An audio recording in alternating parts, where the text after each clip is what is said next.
Saudações fantásticas! Sejam todos muito bem-vindos à penúltima aula aqui do CGLF, nosso curso gratuito de literatura fantástica. Pois é, está chegando ao fim, então não perde tempo, segue as instruções que estão aqui na descrição do vídeo, para que você faça aí o passo a passo para compartilhar uma cópia do arquivo que nós disponibilizamos e assim você possa fazer os seus exercícios. Aliás, um recado importante, muita gente compartilha mais de um documento, você só precisa compartilhar um.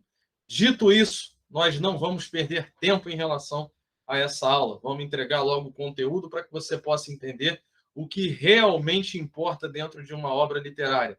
Será que é ter muitos capítulos? Será que é ter poucos capítulos? Muita gente fica meio noiada aí em relação a isso. Você tem esse problema? Se você tiver problema em dizer, não, eu acho que o meu livro está curto demais, ou ele está muito longo e as pessoas não vão querer ler, coloca aí nos comentários. Só que o que muita gente acaba não pensando é que o importante não é ter um livro curto ou longo, mas sim um livro agradável de se acompanhar. E você sabe por esses livros acabam não gerando uma boa impressão, muitas vezes até mesmo os curtos, né? Não necessariamente os grandes. Claro que tem muita gente que pega um calhamaço, já se assusta ali em ler e realmente tem aquela resistência. Mas aí tem todo um trabalho de marketing que tem que ser feito antes para você trazer essa atratividade, esse interesse para que aquele calhamaço seja consumido. Mas uma vez que o leitor vai começar a experienciar ali a sua obra, de fato, vai começar a ver como é o seu estilo, vai experimentar a sua história em todas as instâncias ali que você colocar no texto, como é que você consegue mantê-lo imerso? E é isso que nós vamos tratar um pouco aqui. O importante não é você trazer muitos ou poucos capítulos para o seu livro estar curto ou longo. O importante é que ele se torne agradável e nós vamos entender isso com a natureza dos ritmos na capitulação e eu tenho certeza que esse será um conteúdo bastante produtivo para você que tem algum problema, ou seja, no início, no meio ou no fim da obra. Coloca aí nos comentários também qual é o maior problema que você enfrenta. Você não sabe por onde começar, você não sabe como rechear a história, desenvolvê-la, você não sabe como finalizar a trama, onde é que está a sua maior dificuldade, e a gente vai te ajudar aqui na capitulação. Com essa aula, você vai ter aí o direcionamento para as bases que os autores best-sellers constroem para escrever seus livros do início ao fim. Nós já vimos aí sobre o ponto de conflito na aula 1, nós já vimos também sobre a criação de personagens, a importância do papel do protagonista, do antagonista, como eles devem se correlacionar ao ponto de conflito, e agora nós vamos ver aqui como fazer com que tudo isso funcione na condução narrativa da história através da divisão de capítulos. Portanto, não percamos mais tempo e vamos colocar aqui já o slide para vocês começarem a acompanhar todo o conteúdo proposto para essa aula que muita gente acaba dizendo aí que realmente é uma aula que ajuda muito no entendimento dessa questão do ritmo da história, de como fazer com que a história seja agradável de ser lida. E vou falar aqui também, ainda nessa aula, sobre personagens chatos. Sabe aquele protagonista que você não suporta? Eu vou dar uma dica aqui primordial para você ter esse entendimento, essa consciência se seu protagonista é ou não é chato, tá legal? Isso é importante, claro, para manter também o seu leitor imerso aí na leitura. Você já conhece o ponto de conflito da sua história e a ligação dos seus personagens com ele.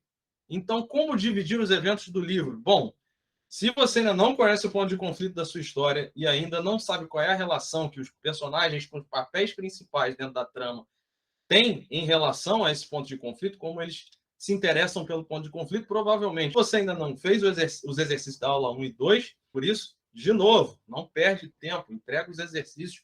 E aí, agora vamos falar sobre essa questão da divisão dos eventos, né? E aí, como é que a gente divide os eventos da obra? Através dos capítulos. Capítulos determinam tópicos importantes para um conjunto de eventos que dividem uma história. Muitos falam que os capítulos precisam levar a história para frente. Mas o que realmente significa isso e como fazer? Bom, vocês provavelmente já em algum bate-papo, alguma resenha, algum comentário sobre algum determinado livro, já viram aquela história de não, parece que a história não sai do lugar e tal. E aí, geralmente, os leitores pegam algum aspecto. O autor ficou ali 150 páginas falando de um flashback a respeito de uma determinada história de um personagem que não era tão importante assim. Qualquer semelhança com a realidade é mera coincidência, tá legal? Porém, isso acontece. Então, os leitores ficam com aquela impressão em relação àquele pedaço da história, e está certo, provavelmente. Se o camarada gastou 150 páginas para fazer um flashback de um personagem que não era tão importante assim, realmente está aí muito notável que ele perdeu muito tempo da história e, naturalmente, fez com que o leitor também perdesse engajamento, né? Então, isso é importante da gente verificar. Mas só que, normalmente, esse não é o único aspecto que faz e é com que o leitor saia da sua história, ou seja, que ele perca o interesse de consumir a sua leitura. E muitas vezes as pessoas não sabem explicar muito bem isso aí, né? Porque tem outros elementos dentro da trama que fazem com que você se afaste, né? E aí, muitas vezes, o escritor repete os mesmos erros, ali, às vezes, não em quantidade, na mesma quantidade, mas ele repete, pode ser em parágrafos sequenciados para contar a história de um determinado lugar que também não tem lá sua relação tão grande com o ponto de conflito, por exemplo. Ou você vai acabar descrevendo alguma coisa em diversas linhas, em diversos parágrafos, ali, jogando informação à torta e à direita no seu leitor. E isso é o que nós chamamos de infodump, né? É justamente você não ficar ali jogando tanta informação, porque aquilo ali o leitor não vai absorver, ele só vai ficar cansado de ler aquele tanto de coisa que você coloca, e aí toma cuidado. Se isso está dentro do seu perfil de escrita, fica aí com bastante cautela em relação a esse aspecto. Muito bem. Primeiro, vamos entender o que todo capítulo precisa ter. Então, quando você pensar em capítulo, você pensa nisso aqui, a meta. Tá? O que é isso? O objetivo de cada capítulo, visando preparar o leitor para um conflito interno ou externo. Num determinado capítulo, nós falamos na aula 1, principalmente, sobre os conflitos internos e externos, o que eles significam. O conflito interno é algum dilema, alguma dicotomia que o personagem, ali, o protagonista, sobretudo, né, passa dentro da história que você precisa trabalhar. No caso aqui, o nosso exemplo é o Frodo. Estamos utilizando o Senhor dos Anéis aqui como material de estudo. O Frodo não sabe se ele tem, se ele é realmente capaz de cumprir a missão de destruir um anel ou não, né? Então, esse é um conflito interno, é algo que ele precisa resolver. Agora, existe o conflito externo, que é o próprio anel, que é aquilo que coloca todas as sociedades ali na Terra-média em risco, né? Isso é algo que passa do conflito do Frodo, é algo que tem um interesse muito maior aqui por parte de vários personagens. Então, é um conflito externo, está além das forças ali, digamos, do personagem. Então, num determinado capítulo, você constrói que tipo de conflito você quer desenvolver. Ah, eu quero falar sobre a insegurança do Frodo em destruir um anel. Show! Se você quiser falar sobre isso, não tem problema. É um conflito que você vai desenvolver naquele capítulo. Ah, eu quero falar sobre algum aspecto do Um Anel, sobre a ameaça que ele causa na Terra-média. Ok, esse é um conflito externo que você está trabalhando ali na trama. Ah, eu quero falar das duas coisas. Eu quero falar do Frodo, da insegurança dele, e ainda quero falar sobre o problema que o Um Anel traz para a Terra-média. Ótimo, você pode focar o conflito interno e o externo. O que eu recomendo é que você tenha cuidado, porque normalmente quando você vai focar duas coisas, aí pode ser que os problemas comecem a acontecer para você manter o foco na história. Nós vamos ver, principalmente aqui no exemplo da capitulação de O Senhor dos Anéis, como isso pode ser periclitante, principalmente naquela onda de você jogar, atacar informação no leitor, o infodump, e fazer com que ele não absorva nada, que a leitura apenas se torne enfadonha. Bom, basicamente, existem dois tipos de capítulos. E o primeiro deles é o de suspensão. Prestem bem atenção nos capítulos de suspensão, porque são eles que normalmente criam aquela ideia de que a história não está se desenvolvendo. Ela está chata, ela não parece que ela não sai do lugar. Então, o que são os capítulos de suspensão? Capítulos onde ocorrem descobertas, constatações, informações, contextualizações ou interações cuja meta possui relação direta ou indireta com o ponto de conflito, mas não caminha para o clímax da história. Perceba o seguinte, o que é essa definição? Você descobre alguma coisa dentro do seu universo, você fala que no seu universo existe uma criatura mitológica que de tantos em tantos anos ameaça atacar aquela região do seu universo, ou o que quer que seja. Tá? Então, isso é uma descoberta, é uma constatação, é uma informação que o personagem cria. Tá? Tem essa criatura que pode chegar lá, invadir tudo e destruir todo mundo e tal. Esse é um tipo de capítulo de suspensão. O protagonista simplesmente colheu aquela informação. Agora, é como você joga a quantidade de informação nos capítulos que faz toda a diferença. Se um capítulo você quiser falar um pouco sobre essa criatura, sobre essa mitologia que ronda, sobre essa criatura mitológica, sobre a lenda de ela um dia realmente ir lá e querer destruir tudo mais, não tem problema. Você pode estabelecer isso como uma meta de conflito externo. Você está falando que essa criatura tende a destruir tudo ali ao seu redor. Ok, conflito externo trabalhado. Você criou aquela informação. Só que você não precisa contar toda a história dessa criatura dentro daquele capítulo, porque senão pode ser que você construa, por exemplo, diálogos enfadonhos, diálogos que não funcionam dentro da história e que tornem ou até mesmo o discurso indireto, uma narração que vai ficar lá parágrafos e páginas ali para contar a história daquela criatura, e você tem aquela impressão de que a história não está se desenvolvendo. Na verdade, você não está conseguindo pegar ali com clareza o que está rolando na trama. Então, o que a gente propõe numa situação como essa? Você vai fazendo com que essas descobertas vão se separando, se ramificando entre os capítulos, para que você vá entendendo a dramaticidade da trama antes de você criar já uma expectativa que, no final das contas, vai te levar para um clichê. A trama já se torna previsível porque você já sabe tudo a respeito dela. E aí, prever o final, qual vai ser o final da história, já se torna muito mais fácil, tá legal? Como é que a gente tem esse tipo de observação e como é que a gente pode diluir essas informações? Através do subtítulo do capítulo de suspensão, que é chamado de foreshadowing, ou presságio, tá legal? Significa o seguinte, nesse momento aqui dessa foto, o Bilbo Bolseiro está lá discursando na sua festa de 111 anos, elogiando ali seus familiares, os amigos e tudo mais, e no final das contas ele anuncia que vai fazer uma longa e definitiva jornada. E aí, no caso, ele coloca um anel e desaparece na frente de todo mundo. Isso aqui é um exemplo de presságio. Não se diz... Claro, a narração foca que ele colocou um anel, até mesmo se você pegar no filme aí, isso aparece, mas vamos pegar o exemplo do livro, que é a mídia interessante aqui para a gente abordar. Nesse momento em que ele coloca um anel, já fica evidente que aquele anel confere a ele um poder de invisibilidade. Só que aqui ainda não se sabe qual é a ameaça de um anel. Simplesmente foi colocada aqui uma característica que ele possui. Então você começa a descobrir algumas coisas sobre aquele objeto que são interessantes para a história, para que você tenha, para que você comece a se engajar mais naquela trama. Né? Aquele anel que parecia ser tão simplesmente um anel de invisibilidade, ele confere muitas outras coisas ao seu portador.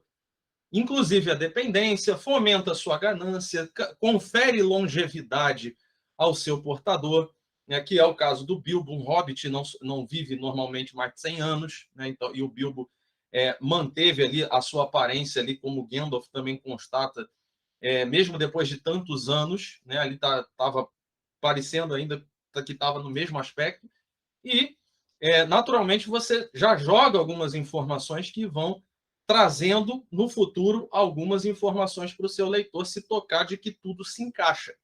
Então, quando o Gandalf falar, você não envelheceu tantos anos, alguma coisa assim, ele já solta nesse diálogo uma coisa que, nossa, como você se conservou. Essa informação de uma conservação não está lá à toa. O Tolkien não colocou aquilo ali simplesmente por colocar. Ele quis colocar aquela informação, esse diálogo do Gandalf, justamente para dizer para você que é o seguinte, mas como é que esse hobbit se conservou tanto mesmo depois de tantos anos? Isso está ligado ao quê? Ao ponto de conflito. Um anel. Lembre-se, coesão na história é tudo. Né? O fato do próprio Bilbo usar o anel de invisibilidade para sumir está ligado a um poder que o anel possui. Novamente, o ponto de conflito na história. Tudo está sempre muito amarrado. O autor tem que ter consciência de como realmente levar o seu leitor para o clímax da história. Só que no caso de um capítulo de suspensão, aqui, quando você utiliza a técnica do foreshadowing, perceba que o protagonista só está descobrindo as coisas como elas funcionam. Né? Então, no caso aqui do Frodo, ele descobre que o Bilbo tinha um objeto, tinha um anel, depois ele, conversando com Gandalf, vai entender isso, que ele tinha um objeto que conferia essa habilidade a ele. Essa foi uma migalhinha ali que você jogou para o seu leitor entender um pouco mais do contexto do ponto de conflito. Mas aí nós temos o subtítulo dos capítulos de suspensão, que é o chamado capítulo de revelação, que é onde você tem realmente uma constatação, uma informação precisa a respeito do ponto de conflito. Nessa foto aí em que o Gandalf e o Frodo estão na lareira, é quando eles descobrem ali, quando o Gandalf desafia o Frodo a tentar destruir um anel ali na lareira, e ele vê que não é possível, né? E ainda por cima aparecem ali os caracteres, os versos élficos ali que dizem que aquele ali é o anel de, fazem a constatação de que aquele é o anel de Mordor, né? Forjado por Sauron.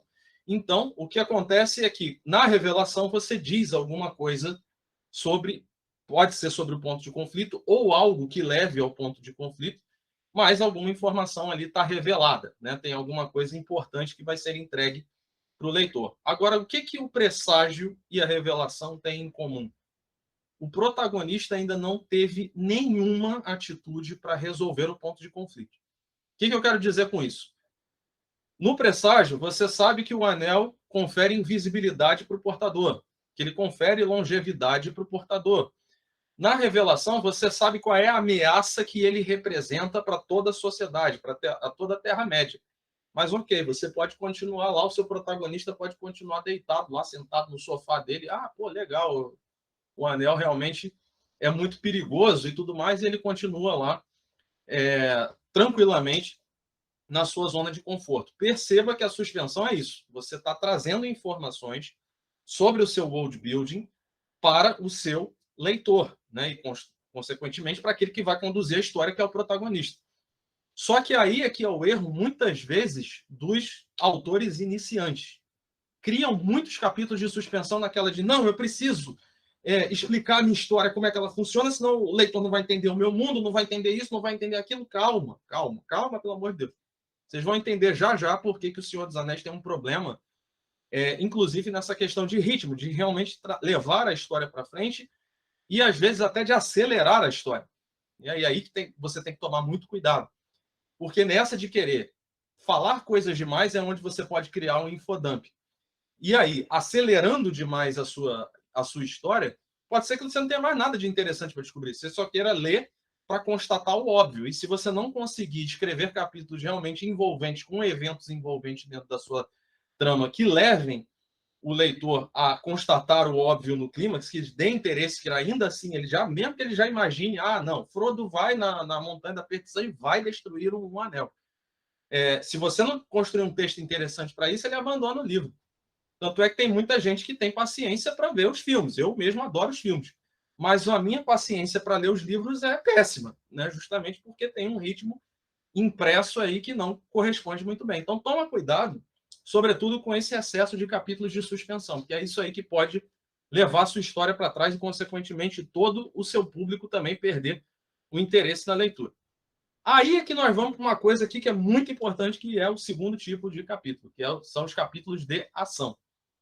Capítulos onde ocorrem providências efetivas, sejam feitas ou não pelo protagonista, para a resolução do ponto de conflito da história, aproximando a obra do clímax. Quem é que conduz a história até o clímax? É o protagonista. E aqui nos capítulos de ação, vai justamente contra o que eu acabei de falar lá nos capítulos de suspensão. Capítulos de suspensão, simplesmente o camarada está lá, ele pode descobrir que um anel é terrível, que pode botar todo mundo no chinelo e vai representar uma ameaça horrorosa para todas as sociedades. Ok, que o Senhor do Escuro pode tomar a Terra-média, perfeito, tá, todo mundo já sabe disso. Mas e aí, meu caro Frodo, já que você é o protagonista da história, o que você vai fazer para resolver isso? Né? Então, o Frodo aí começa aquela constatação que a gente teve na segunda aula. Qual é a realização do Frodo? Ter uma vida pacata no Condado dos Hobbits. É isso que ele quer. Ele quer a segurança dos seus, né? Lá que nós vimos na pirâmide de Maslow.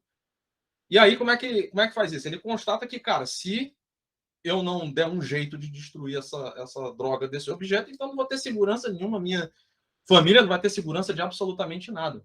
Pô, perfeito. Então, o que eu tenho que fazer? Eu tenho que destruir ele. Então, aí sim, mas até o momento ali da revelação, por exemplo, o Frodo não tomou atitude nenhuma. Ele já começou, inclusive, vamos ver aqui no estudo, logo mais no DH, vamos ver no estudo que ele ficou na dele. Não sei se sou eu, se eu estou em dúvida e tal, não sei o quê. Enfim. Mas, a partir do momento que o protagonista toma uma atitude realmente para destruir um anel, aí nós temos um capítulo de ação. Aqui, nós temos dois subtipos também. O primeiro é o subtipo do suporte. O que significa isso? Quando algum outro personagem, pode ser um co-protagonista, pode ser um aliado, pode ser um oponente, pode ser quem for, toma uma atitude no lugar do protagonista que é importante para que ele resolva o ponto de conflito lá no final da história. Aqui nessa cena, a Arwen está levando o Frodo, que está gravemente ferido, está entre a vida e a morte, depois de ser atacado pelos Nazgûl, no topo do vento, e ela está levando ele até Valfenda. Nos livros é o elfo Glorfindel, né? Não é a Arwen aqui que assume esse papel. Mas se ela não assumisse esse ponto, já tratando óbvio, Frodo é o protagonista, ele vai levar a história até o final. Se ela não tomasse essa atitude aqui, não seria possível resolver a história. Nesse caso, o protagonista, né, a menos que o autor quisesse, ele tiraria o protagonista da história e colocaria outro. Algo que, estruturalmente falando, é muito arriscado, muito perigoso, principalmente para quem é iniciante. Então, toma cuidado se você já pensou em alguma coisa, em fazer alguma coisa assim. Mas o fato é que, se ela não tivesse tomado essa atitude de levar até Valfenda, o Frodo teria morrido. Né? Então, e no caso, nos livros, o Glorfindel é quem dá o caminho. O Frodo não está tão mal assim quanto fica nos filmes. Né? Ele ainda está consciente ali, ele ainda consegue tomar as suas próprias atitudes, tomar a rédea da própria situação.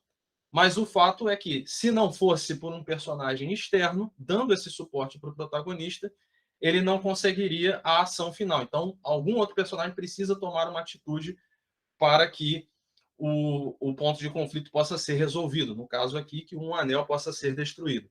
E aí nós temos também o subtipo da iniciativa, que aí é quando o protagonista vai tomar uma atitude. Aí o Frodo, por exemplo, lá depois da revelação do que significa um anel, o Gandalf instrui a ele: eu preciso que você vá até Bree, será nosso ponto de encontro para depois levarmos esse anel aos elfos para a gente saber o que nós vamos fazer. Se o Frodo tivesse continuado lá na sua toca de hobbit e não tivesse tomado atitude nenhuma, estaríamos ainda em suspensão e provavelmente iria vir um Nazgûl lá e acabava logo com a história de uma vez por todas, né? Mas a gente precisa continuar com a história. O fato é que o Frodo toma a atitude de: tá bom, vou seguir o conselho do Gandalf e vou sair do condado e vou para o nosso primeiro ponto de encontro lá, que vai ser Bree. Tá legal? Então, aqui tem uma atitude efetiva do protagonista de sair do condado e ir até outro lugar, porque essa atitude é necessária para chegar ao clímax da história, para resolver o ponto de conflito. Ou seja, assim vai caminhando a sua trama. Num equilíbrio entre suspensões, entre descobertas, entre constatações sobre o ponto de conflito e outras ações que dizem respeito ao protagonista para que a história possa caminhar até o fim. E aí eu vou dar uma dica muito importante para você. Só lembra que eu falei que eu ia comentar a respeito de por que um protagonista é chato? É exatamente esse o ponto aqui. Mais uma crítica. Eu sou fã de Senhor dos Anéis, adoro o universo do Tolkien, mas naturalmente existem coisas aqui, perfis aqui, características que a gente precisa citar para você tomar cuidado aí no desenvolvimento da sua obra, até para o seu protagonista ser mais interessante possível, tá? Mas o ponto é que é o seguinte: o Frodo é um tipo de personagem que a gente chama de passivo. Ele descobre muitas coisas das pessoas e tudo mais, e fica muito naquele drama de faço, não faço, destrua, não destruo, não sei o quê. Eu não me sinto capaz, estou com medo, estou com isso, estou aquilo. Aí sempre vem alguém dar um conselho para ele: Frodo, meu filho, você é o escolhido, você até a menor das criaturas é capaz de mudar o destino do mundo. Aí o Frodo resolve acender a luz. Tá, então agora eu vou tomar, depois de algum tempo, né, empurrando o pequeno hobbit, né, aí ele decide tomar alguma atitude. Esse é o exemplo de um personagem que é, na maioria das vezes, preterido pelos leitores, justamente porque ele não toma as rédeas. O antagonista normalmente aparece mais porque é ele que causa ameaça, é ele que quer destruir todo mundo, é ele que planeja as coisas para fazer com que os eventos aconteçam dentro da história, que causa as ameaças efetivas, seja para o protagonista ou para todo o universo que está ali envolvido. Então, normalmente, eles chamam mais atenção. Sauron é um personagem que, mesmo muito ausente, acaba chamando muita atenção dentro da história. Mas não mas se o Frodo, né, no caso, tivesse mais atitude sobre si, tomasse mais as decisões dentro da história, ele seria certamente um personagem mais interessante. Então, toma cuidado com isso. quando a sua história tem muita ação, muito capítulo de ação, em que outros personagens tomam essas atitudes no lugar do protagonista, ou muitos capítulos de suspensão, principalmente sequenciados, a história vai se tornando previsível. E principalmente no aspecto de entender o personagem, ela pode ficar chata. Então toma cuidado com isso aí, para que você construa uma história verdadeiramente imersiva. Agora vamos ver como dividir os capítulos da obra. Sobre o capítulo, defina o seguinte: a meta, qual é o conflito que você quer trabalhar ali, o terceiro ponto, conflito trabalhado, conflito interno e externo, mas define a meta do capítulo. O que é que tem que acontecer nesse capítulo? O Gandalf vai chegar aqui no condado para a festa do Bilbo. É isso que tem que acontecer. Aí, beleza, o tipo de capítulo. Você vai definir se é uma suspensão ou se é uma ação, e por fim, qual é o conflito trabalhado. Tá, o Gandalf vai chegar na festa aqui de 111 anos do Bilbo para quê? Qual é o tipo de conflito que vai estar envolvido ali? Vai ser justamente porque ele vai ter a constatação de quando o Bilbo utilizar lá um anel, ele vai ver que tem alguma coisa estranha, que ele está utilizando algum artefato ali que, no caso, é o ponto de conflito, né, que já está relacionado a alguma coisa que precisa ser resolvida aí dentro da história. Então, define esses três tópicos aqui para você planejar cada um dos capítulos do seu livro. E aí, vamos propor para você o método edificação. O que significa isso? Qual é o seu objetivo? Edificar. Você vai ter que chegar no topo do prédio ou no topo da montanha, tá legal? Entenda o método de edificação para conhecer graficamente a sua história. Então, se você quiser entender um pouquinho como está o ritmo de toda a trama, faz uma coisa assim. A setinha que está aqui para a direita, que está ali C1, que seria o capítulo 1, ela mostra um capítulo de suspensão. A história está... Você está caminhando no corredor do seu prédio ou você está dando voltas numa trilha na montanha, tá?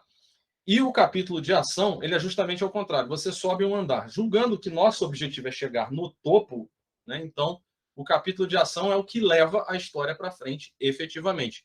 Isso significa que um livro só tem que ter capítulo de ação? Pelo contrário. É esse equilíbrio aqui que vocês podem ver nessa escadinha aqui, que normalmente faz com que as impressões da sua história estejam sempre em consonância ali com as expectativas do leitor também, de ele não estar sempre parado num determinado lugar e de ter aquela sensação de que realmente está avançando. Sabe, não tem que ser engessado desse jeito, tem que ser exatamente essa escadinha aqui. Não, não. Não tem que ser essa escadinha aqui, muito pelo contrário.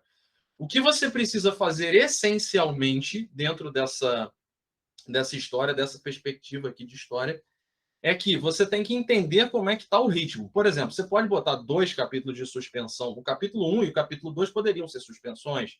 Poderia até ser o capítulo 1, 2 e 3 de suspensão. Só que você tem que entender se você não está fazendo suspensão demais. Normalmente eu já teria cuidado aí.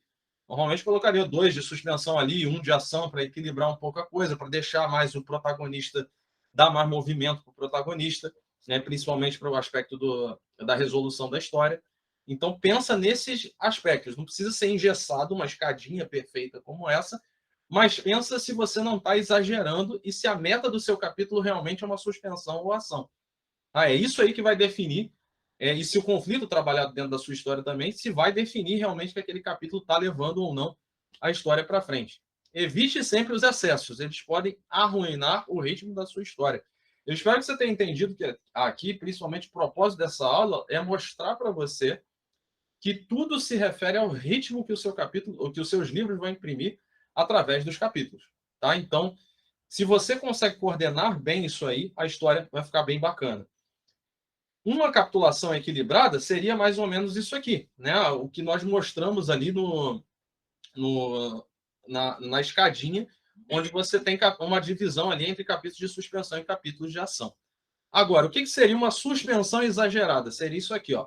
Você tem 4 capítulos de suspensão, ali 4 setinhas para a direita, depois você tem uma setinha para cima, que é um capítulo de ação, mais 4 capítulos de suspensão, e depois você quer correr, porque já não tem mais o que contar na história, você quer correr, e aí a ação desenfreada o tempo inteiro, né? Então, toma cuidado com esse tipo de situação, justamente para você não se perder aqui no contexto da história, para não criar suspensões demais, porque você vai gerar aquele efeito lá para o seu leitor de que a história não está se desenvolvendo. E aqui é um exemplo de uma capitulação com ação exagerada, né? Que o protagonista também age demais, né? Ele não pode saber de nada que acontece dentro da história, que ele já quer logo, não, vamos fazer isso, vamos fazer aquilo e tal. É o hiperativo, né? Que aí faz com que daqui a pouco você não tenha mais para onde ele agir, aí você quer incrementar a história ali no meio com world building, né? Com explicações, com storytellings a respeito da sua obra e tudo mais. Só que aí já não tem mais muito o que fazer, né? Aí você chega lá no final da história, só tem mesmo dois capítulos ali para subir, para levar para o clímax e acabou. Então, cuidado com essa capitulação, com esses exageros. Sempre tenta dosar aí os capítulos de suspensão em ação. E aí, use o DH para descrever os fatos nos capítulos da obra. Bom, hora de colocar o conhecimento em prática. Então vamos fazer os exercícios, o link para você preencher o formulário e planejar os 3 primeiros capítulos da sua obra está aqui na descrição do vídeo, assim como os outros exercícios das demais aulas. Por que a gente propõe que você planeje pelo menos 3 capítulos do seu livro? Porque aí você tem uma noção de como você pode organizar e equilibrar capítulos em seus devidos ritmos de suspensão e ação. Então é muito recomendável que você faça isso. Apenas para que você tenha em mente que o planejamento desses 3 capítulos não é obrigatório, mas recomendado. Por isso você pode fazer o exercício preenchendo só o primeiro capítulo. Os outros 2 você pode deixar em branco, porém a gente não recomenda, justamente para que você possa visualizar melhor a sua história e nessa questão rítmica, tá legal? Não deixa de fazer os exercícios, acessa o link aqui na descrição do vídeo, tá legal? Para o mentor poder dar as devidas orientações aí para você fazer a construção do seu livro e não ter mais essa dificuldade, seja no início, no meio ou no fim da sua história. Com esse material, você já tem condição de fazer um planejamento de ponta a ponta da sua trama.